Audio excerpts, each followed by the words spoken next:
Rema Namakula byonna byekoze wamma ne Dokita Muza akatambi ogenda kubanga okerabirako mu maaso awo era nga ne yavaayo n'alagula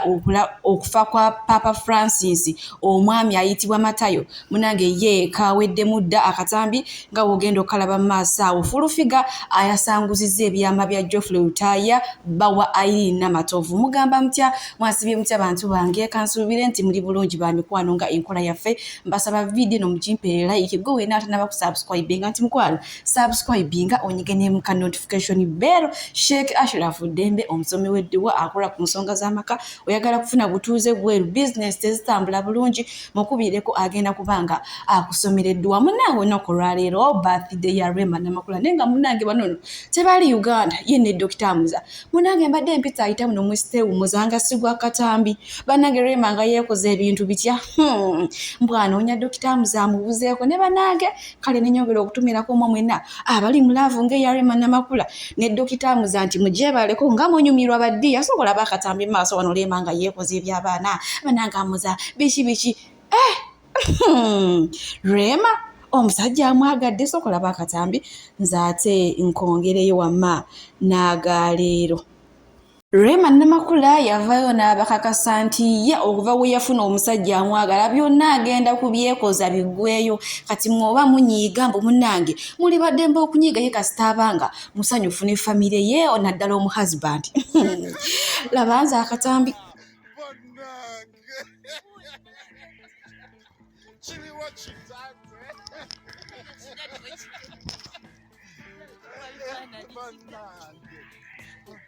Mami sebunya bakunonya chetuliko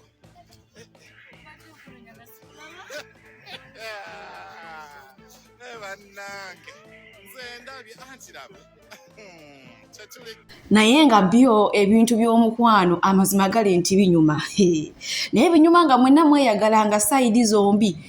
buli omu efiiringa ginewaayo ne waliwo okusanga sayidi emu munnange yeerufiiramu gendala tebigikwatako awo bojja kumenyeka ne bannange Rema nga weekoze bintu mbuchoka kati aliwa mbuma nti mbadde nkunoonya nga sikulaba ne bannange Rema weekoze naye waayo mukwano weeyagala obulamu buno bumpi obanga ofunye omuntu akwagala teri akuyinako buzibu mwana muwala munange bwe nkuzaako eno ewa Sheila Price wamu ne Chicken banono nyongera obajjukiza kati ba TV presenter balamba era nga guwe n'abagala ogenda kubasanga nga wali ku Baba TV munange bafunyawo omulimu era nga bagenda kuwa lugambo ani akubi ono amugyemu amanyo ate ono amusanze wa neighbor biki n'ebirala nga mubateegera bana nga balina olugambo nga bapolokoosa omugambo so munange bagenda kutandika kukolera awo ku Baba TV nenga maama yena balira Baba TV oli ku katuufu eno bakatwalayo kasuku eno Sheila Price Chicken kale munange bwe tweyongerayo ne full figure ono yaliko ku interview ya Susan Makula itiwa Makula Show nambuuza Susan nti erinya full figure lyava ku munange agambe mbu Geoffrey Rutaya ye yali mutuuma jukira baliko ko mu nsonga za love nga beyagalaawo ne beesuuta ne beebiikiriza gwemba sekulabe sirya mmere ati n'okulotumbula munange mbu yamutuuma erinya okulaba akatambi kano nzaate nkongereyo sikuyinaako obuzibu yadde n'akatono bwe kati alo banake erinnya lye walijja kuki basajja be bali ntumba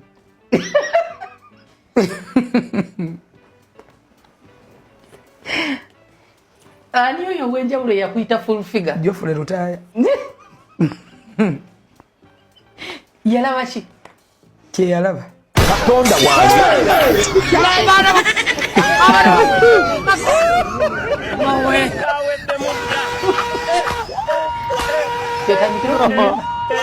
zesayindako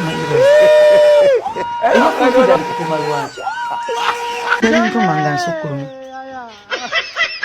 nataliwa mama Namato siwa bulijjo figa tokisusa ndi mulala kiki ekyo Katonda kyeyamba ekinsukumya okuwalala gwe tewabuza lwaki nze full figure mu ggwanga lyonna nsinga akabina oba ndaba na ips nyingi abazinsinga nga gye bali lwaki tebabatuuma full figure ekinfuula ow'enjawulo bw'atyo munnange fulufiga bwatwewaaniddeko mbu munnange Geoffrey Rutaaya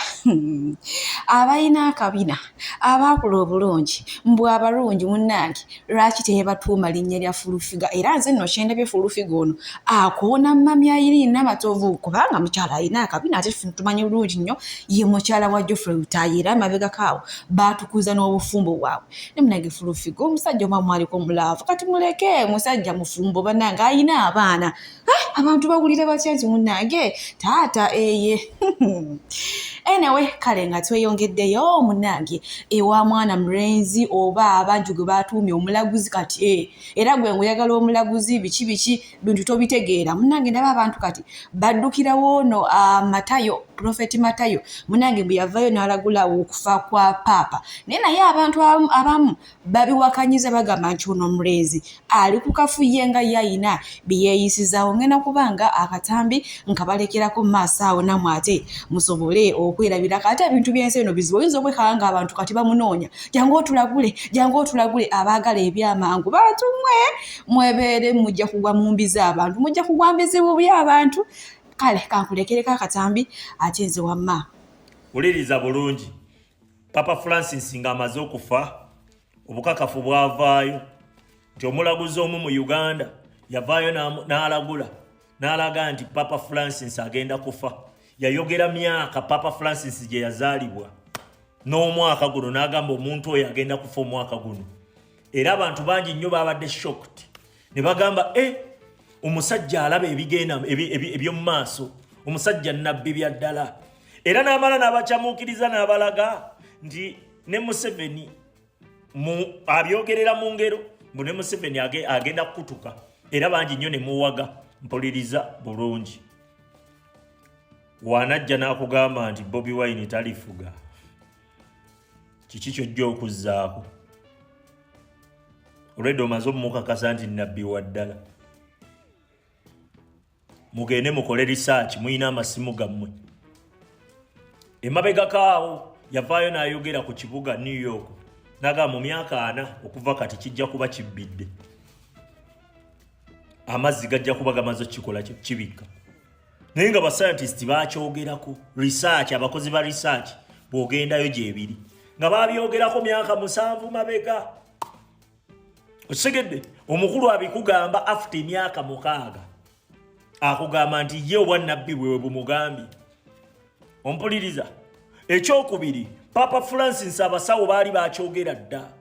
nti obulwadde bwe tebusobola kuwona kansa amuluma tasobola kuwona osegedde era akaseera katono nnyo agenda kufa ebyo bibaddewo abasawo babyogera ne katuuni wa Simpson naye abyogerako simanyi Simpson simanyi Thompson Simpson waliwo katuuni bali bakola research ne balaba ebintu ebiyinza oba ebisuubira okubaawo ne babikola ne babizannya mu katuuni kati ne bw'oba olaba katuuni oyo ng'olowooza nnyo osobola okujja ne weefuula alagula abantu bannammwe bakola research ne bajja ne babafera mwe muli eyo muli ambizzi bw'okozesa essimu obeera mu kulaba bakazi banyeenya bubina ekyo nkikubuulira bannammwe bakola research n'ava eyo ng'amaze okukola research amala n'ajja n'akutuula ku bwongo n'akufera ng'akubuulira ebintu ye bye yalaba edda oba bye yakolako research n'abitegeera then nadda n'akola ki nadda ne yeefuula nti ye yabiraba n'omutwe gwe oyo Gasiya ekyo nkikubuulira abasawo baali booyogera emyezi 3 emabega nga paapa tannafa nti obulwadde obuluma paapa tebusobola kuwona in fact baali bakyogerako n'omwaka omulala emabega osegedde kati mu myezi 3 emabega abasawo baavaayo ne bagamba ne bwe kiba ki paapa tasobola kuwona era paapa yafudde tekyasapulayizinze bantu mwe muli awo muli mu maalo gammwe osegedde bali mu kubafera babakutte mitwe nkugambye wanaavaayo n'akugamba Kyagulanyi talifuga njagala otunuulire baani abamuwa platform njagala ombuulire baani bali bakozi ba Museveni abawedde emirimu kyoga abafaayo ne kubigenda mu maaso mu ggwanga lyammwe lwaki ataapinga mu nkyukakyuka ajagala atya kiki ekimwagaza enkyukakyuka nze waliwo ebintu byendaba nga tebigatta ne bajja bakufera nti baamukutte bakuze trust bo Museveni bwe bukodyo bwa bulijjo eva bwalaba omuntu gwe mutale wadde attention nga muteerawo attention era bakulembeze bamwe bangi nnyo befudde be bakwata gundi bamukutte alyoka afuna attention afune ne trust gy'oli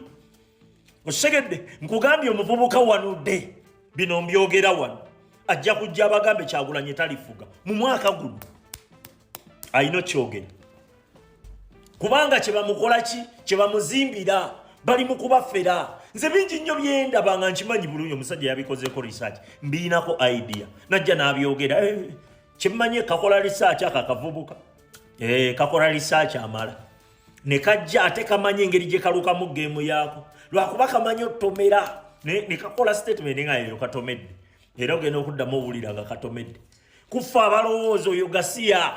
abalungi abatuwuliriza era abatulaba olunaku olwaleero tukyaddeko ewa Sheikh Ashraf Dembe sebo nsanyuse okubalaba amannya agange yeze Sheikh Ashraf Dembe akola ku bizibu by'enjawulo omuntu singa aba alina ebirwadde musomereddwa tumuwa amazzi ga lukuya nga bw'obadde ogalaba tugenda abantu ku kyoto ne twokya emizimu emibi egibabaamu n'okulomba edduwa abantu singa abeera ng'ali wano atuuse sobola okumulombera edduwa ne waba atatuuse nga mpadde amannya ge naye ng'ali wala naneetaase enamba yange yeno eri 0701763711 namwe banyinaffe abali ebweru oyagala okuba nti oyagala okulombera ku dduwa ng'olina ebizibu viza zibuze amaka gakolongotana sente zikola zimpita mu ngalo ojja kumpeereza ekifaananyi kyo n'amanyago ebyo byokka bijja kummala nja kukulombera edduwa ojja kutereera olunaku olusembayo mu mwezi mba n'edduwa eyawamu ffenna n'abalwadde bange abakadde n'abapya salaamu alaikum warahmatullahi wabarakatu